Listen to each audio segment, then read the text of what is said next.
Nunca esperei uma tragédia assim. Duas pessoas afogaram-se a 100 metros daqui e outras 300 metros mais à frente. Não foi um trovão, era a montanha que estava a cair. Ficámos presos nesta casa com a água sempre a subir. O meu neto morreu de frio.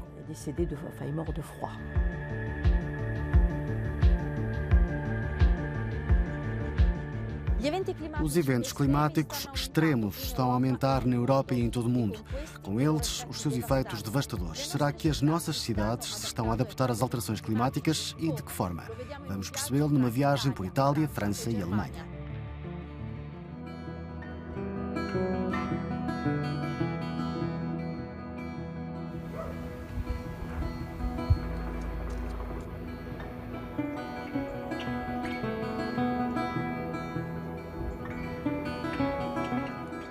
A ilha de Ischia tem uma ferida profunda. Nas paisagens de postal de Casamicciola, agora não há turistas a posar para a fotografia. Em vez disso, há os restos do deslizamento de terras de novembro, do cume que, após horas de chuva torrencial, rasgou a montanha e levou consigo 12 vidas. Nas alturas de Casamicciola há um contínuo vai e vem. As operações de segurança demoram muito tempo. Um mês após o deslizamento de terras, encontrei alguns residentes na chamada Zona Vermelha. 500 deles tinham sido retirados, queixam-se das medidas de segurança e minimizam o que aconteceu.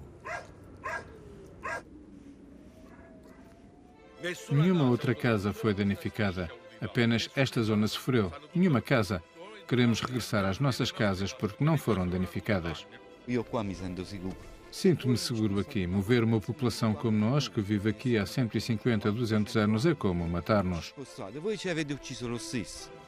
Mas será que a população está realmente segura? Os residentes de Casamicciola reivindicam o direito de viver em áreas de risco hidrogeológico. O último relatório refere mais de 4.500 edifícios construídos em áreas com risco alto ou muito alto de deslizamento de terras.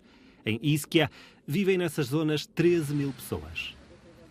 A controvérsia surgiu porque grande parte das casas em Ischia são ilegais e o Estado, com a sua política de décadas de amnistias de construção, é acusado de ter encorajado o fenómeno. O Estado italiano, a troco de dinheiro, permitiu que a situação das casas se mantivesse. A amnistia encoraja os abusos em vez de os refriar. A única maneira de parar os abusos é eliminar as condições que os alimentam. Em particular, eliminar a necessidade de construir ilegalmente para ter uma habitação decente.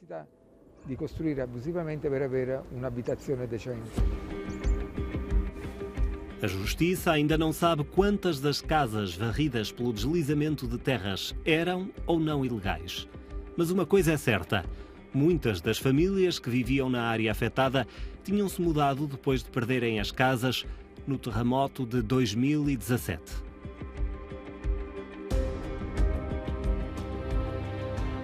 O terremoto de Casamicciola foi há 5 anos. Não levantaram uma pedra. As vítimas do desabamento de terras temem que o imobilismo na reconstrução após o terremoto e outros desastres se repita. Os peritos apontam o dedo contra uma política de abandono de um território muito frágil.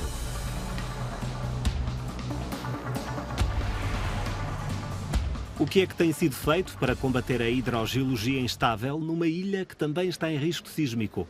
Perguntei isso mesmo a um geólogo que conhece cada centímetro da ilha.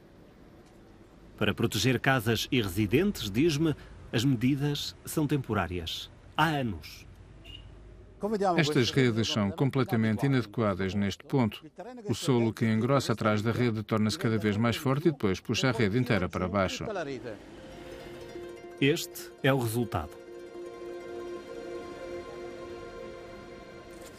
Começamos a escalar o Monte Epomeo, o ponto mais alto da ilha de Ischia, a partir do qual o deslizamento de terras aconteceu. Acompanha-nos um especialista em planeamento urbano. Os meus guias fazem notar que as estruturas antes usadas para regular a água da chuva estão agora num estado de abandono desde há décadas. Os açudes são paredes concebidas para abrandar a água. Encontramos dentro de um destes açudes que é basicamente uma bacia limitada por parede de pedra de lava. Este era o aspecto do Monte Epomeo há cerca de 80 anos. Este trabalho de engenharia foi encomendado após um deslizamento de terras catastrófico em 1910. Os açudes podem ultrapassar os 10 metros de comprimento e 6 de profundidade.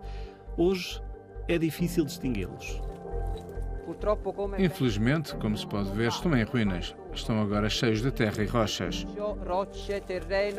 A água transborda destes açudes sem abrandar.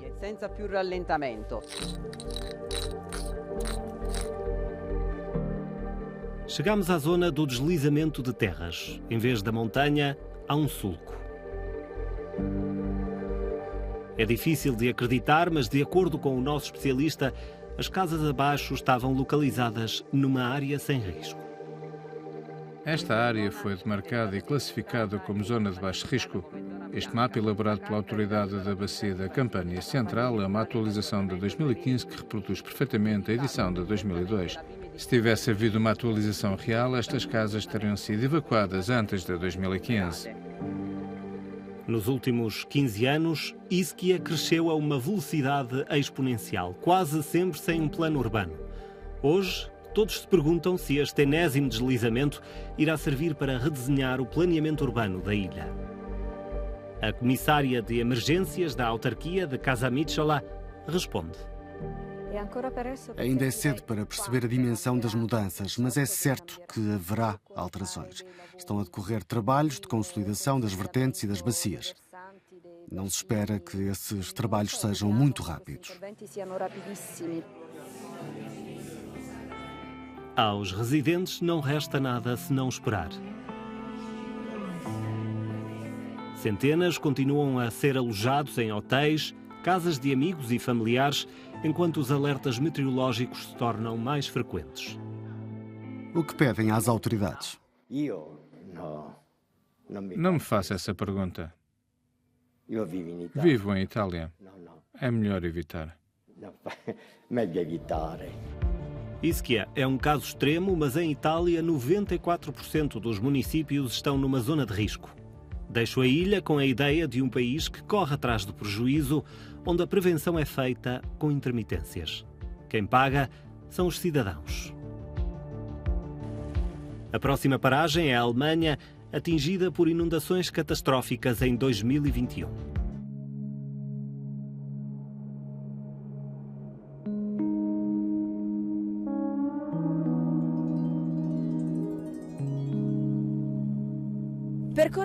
Viajando pelo vale do rio Arso se vê locais em construção e casas recém-pintadas. Toda a área afetada pelas cheias de 2021 está a ser reconstruída. Mesmo as casas, a poucos metros das margens, serão habitadas novamente.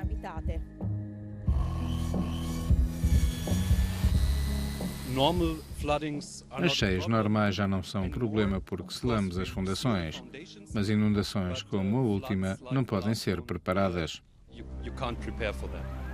Em julho de 2021, uma vaga de chuvas torrenciais ceifou mais de 200 vidas em toda a Europa.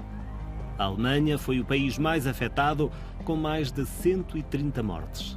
Na região vinícola do Ar, as cheias destruíram aldeias inteiras e grande parte das infraestruturas.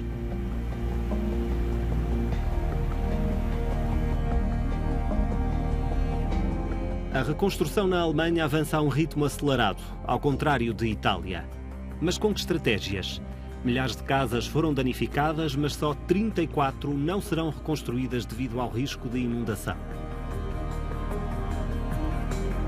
Um geógrafo local diz que os mapas de risco foram atualizados, mas que não têm um efeito real no desenvolvimento urbano.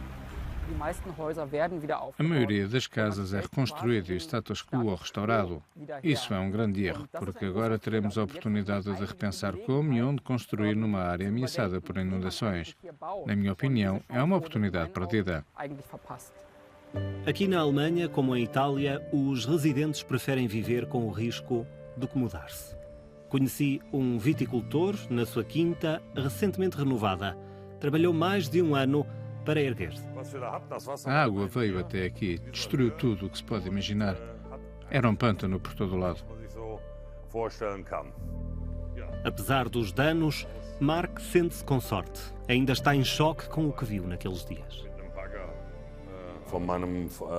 A família do meu amigo foi varrida com toda a casa. A casa inteira estava a flutuar como um barco. Muitas mais vidas poderiam ter sido salvas.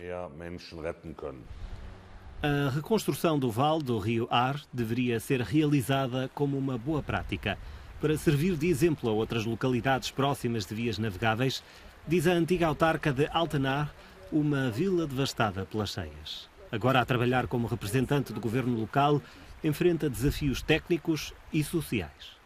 Soa sempre bem dizer que se tem de demolir, não reconstruir, mas qual é a alternativa? As pessoas têm as suas terras, as suas casas e não é fácil relocalizar residentes noutros locais. Por isso temos de ser realistas quanto ao que podemos fazer. A reconstrução das infraestruturas levará o seu tempo. E não se trata apenas de pontes, estradas e caminhos de ferro. Entre as grandes obras necessárias para proteger aqueles que aqui vivem está a gestão do leito dos rios. Cursos de água de fluxo rápido precisam de mais espaço para se expandirem quando chove muito. Há algumas décadas, os rios foram endireitados e forçados. Aqui já se pode ver uma intervenção para que o Ar voltasse a serpentear. É permitido tomar diferentes formas, o que ajuda a baixar o seu fluxo. Deixo o vale do rio Ar para visitar Colónia.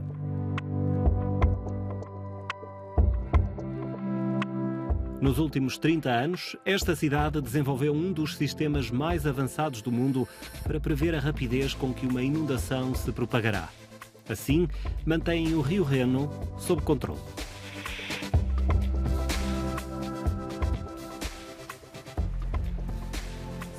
Estes sinais indicam duas grandes inundações que ocorreram com apenas 13 meses de intervalo. Nessa altura percebemos que a próxima inundação poderia estar ao virar da esquina e, por isso, tiveram de se tomar decisões para evitar novas inundações. Não podemos impedir que a inundação aconteça, mas podemos reduzir os danos.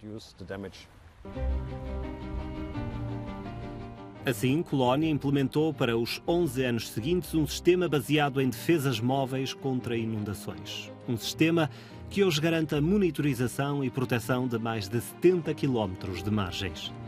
Isto é o que acontece em caso de alerta. O nível de proteção é de cerca de 11,3 metros do caudal do Reno em Colónia, que é cerca de 1,7 metros superior ao máximo das cheias de 1993 e 95. Quantos quilómetros de barreiras existem à volta de Colónia? Temos mais de 10 quilómetros de sistema móvel. Começam a um nível de paredes de 60 centímetros de altura e vão até mais de 4 metros, dependendo do local onde são instalados. As previsões exatas indicam onde e como intervir. São necessárias até 500 pessoas e 50 horas de trabalho para estabelecer toda a proteção. Um sistema ideal para rios grandes e lentos, como o Reno, mas não para os afluentes, como o Ar. Sobretudo nos pequenos rios, os efeitos das chuvas fortes são muito mais evidentes, mais impressionantes e rápidos. Deixo a Alemanha com a ideia de que hoje uma inundação como a de 2021 teria consequências semelhantes. As autoridades locais alemãs, tal como as italianas, têm plenos poderes para gerir a emergência. Em ambos os países, no entanto, os especialistas exigem um apoio central mais forte. Este é o tipo de abordagem adotada por França, como vamos ver. Este é o estuário do rio Lé, que separa l'Aiguillon de La Faute-sur-Mer, no noroeste de França. Há 13 anos, o mar extravasou os diques com ventos de até 160 km por hora. Aqui a tempestade Cynthia semeou a morte.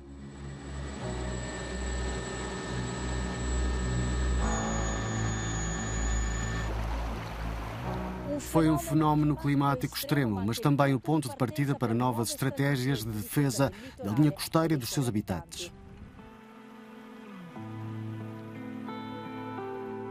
O local da catástrofe, em que 29 pessoas morreram, é hoje um campo de golfe.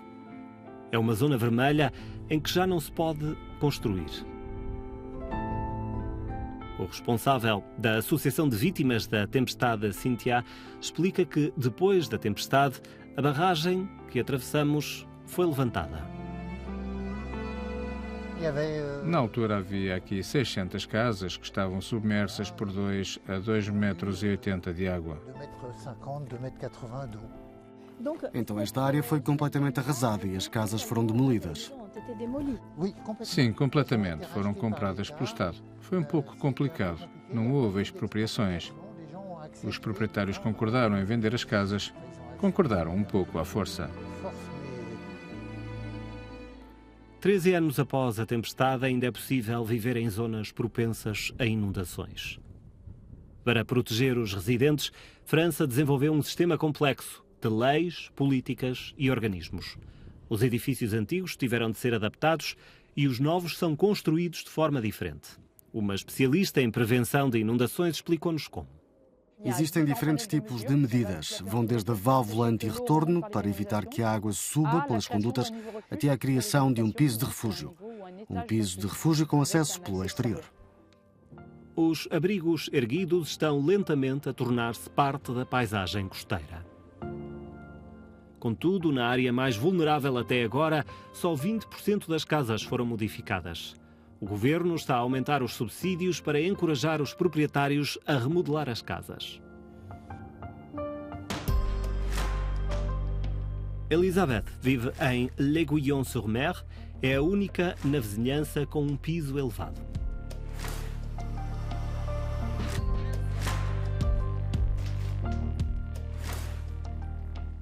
Recusávamos-nos a acreditar. Pensávamos que não poderia acontecer. Ainda há quem pense que não voltará a acontecer. Eu acredito que voltará a acontecer. Quando a tempestade Cynthia passou, Elisabeth vivia em La Faute-sur-Mer, na zona que mais tarde foi designada como a Bacia da Morte. A casa onde habitava foi demolida. Aqui está a casa. Para ir lá acima, tivemos de sair pela cave. Havia tanta água que não podíamos sair. Perdi o meu marido e o meu neto. Ficámos presos na casa com a água sempre a subir. O meu marido morreu, penso que de ataque cardíaco, estava doente. O meu neto morreu de frio. Desde a catástrofe da tempestade Cynthia, França pôs em prática um plano abrangente para restaurar e reforçar as barragens nas regiões costeiras. Esta barragem, perto do rio Lé e do mar, está a ser restaurada graças ao Plano Nacional de Prevenção de Inundações. As estruturas estão cada vez mais reforçadas. Hoje planeamos trabalhos para um cenário como o da tempestade Cynthia e mais 20 centímetros. Consideramos a tempestade Cynthia e acrescentamos 20 centímetros no mar. Projetamos esses níveis na costa para dimensionar as barragens. À volta do rio Lé, cerca de 40 quilómetros de barragens ainda têm de ser restaurados. Algumas áreas na cidade vizinha de La Tranche-sur-Mer estão em risco. Os trabalhos devem começar este ano ou no próximo, mas estas zonas estão hoje na mesma situação de antes. Na Vendée, foram investidos mais de 100 milhões de euros para restaurar as infraestruturas. No entanto, um militante ecologista está convencido de que as cidades ainda não estão prontas para enfrentar os efeitos das alterações climáticas.